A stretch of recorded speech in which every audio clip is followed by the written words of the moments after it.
ওরে আল্লাহ, আজকে রাতে 2টা বাজে, আমার এখন ইচ্ছে করতেছে জাম্বুরা খাওয়ার। এখন কি করবো? এখন আমার বোনেরা ঘুম থেকে উঠাইছে, ওঠানোর পর ওরা বলতেছি যে তুই আমার জাম্বুরা কেটে খাওয়াইতে হইব। না, আমি তোর এখন জাম্বুরা কেটে খাওয়াইতে পারতাম না। ও আমারে কইতেছে যে তুই নিজেটা নিজে খাইটা খা।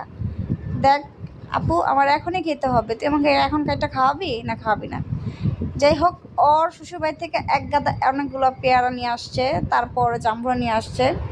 এখন তো আমার তো ইচ্ছে করতেছে জাম্বুরা খাওয়ার, তাই আপুরে নিয়ে আসছি। আপু, এখন আমরা জাম্বুরাতে খাওয়াবি। ও মনে করেন ঘুমাতে ওইটাই আমারে জাম্বুরা কাটার জন্য আশা পড়ছে, যে ও কাইটা দিতেছে। দেখে না কী করে কাটতে হয়।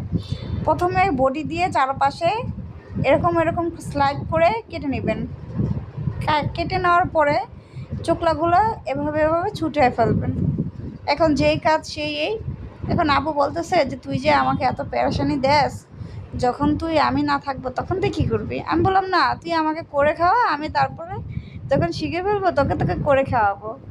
তো ও আমাকে এখন দেখেন কেটে ফেলছে। এখন যাই হোক, রাতে 2টা প্যারা উঠছে। আল্লাহ হাফেজ।